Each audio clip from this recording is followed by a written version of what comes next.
Hi everyone, my name is Stella Bogonko and welcome back to Zinduka. Zinduka is an apolitical platform that seeks to give voice and agency to the young people in this country to own their future.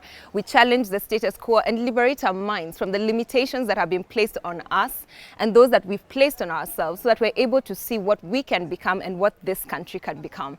Our aim is to inspire a generation of passionate, young and responsible citizens who are not afraid to do things differently and who know that the emancipation of this country is tied to the leadership, first of themselves and then of those leaders that seek to get into positions or those already in position. This week we get to hang out with young people from Murang'a County, and as we've gone around the different places, speaking to different groups of young people, if there's one thing that's come up as a challenge for the young people in this country that they need the leaders that are getting into office to address, it's unemployment or job creation or just work in general. Now, definitely we all know, having listened to the different manifestos, if there's one thing that they're pitching, it has to do with the economy. And when it comes to the young people, it has to do with job creation.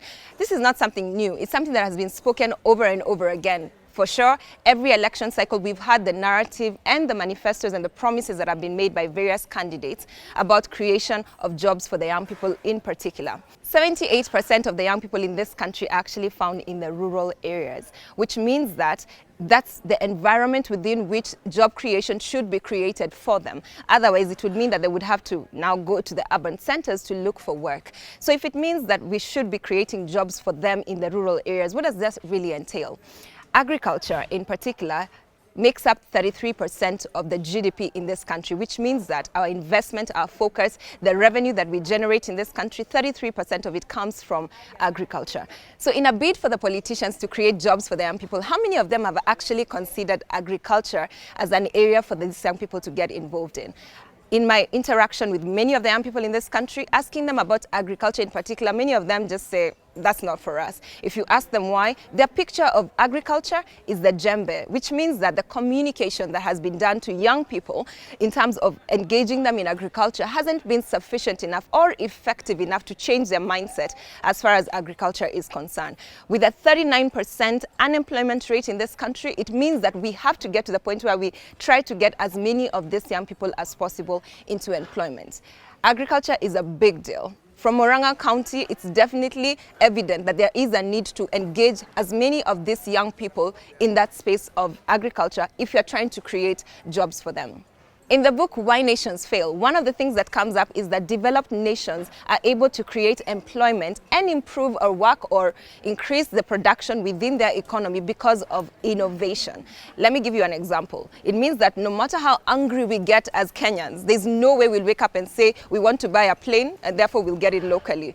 It means that for as long as we want to buy a plane, we would have to look to the big boys who've already gone ahead and created that within their industry. So you'd think that's probably a big thing and we'll probably not get there. But let's take it a notch lower or several notches lower to eggs, for example.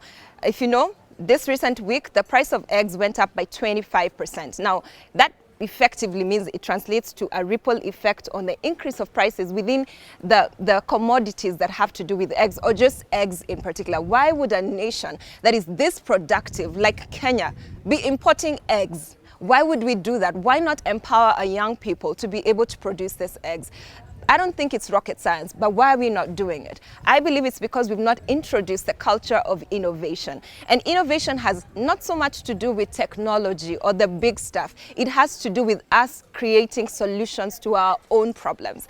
Think about M-Pesa, for example. It's a solution that was created or at least accelerated within the Kenyan space. Today, you cannot talk about mobile financing without talking about Kenya. We are the leaders, the global leaders in that space, which means that that's the kind of stuff we need to encourage our young people to get into. And that doesn't start with them having graduated to then begin to think of solutions. It means that all of us, wherever we are, we ought to be inculcated with the culture of innovation. Our young people need to be inspired enough, need to be protected, because one of the things, again, in Why Nations Fail is that the innovations that those people would come up with would actually be protected, which means if I come up with an idea, I will earn from it, whether I'm able to finance it or not.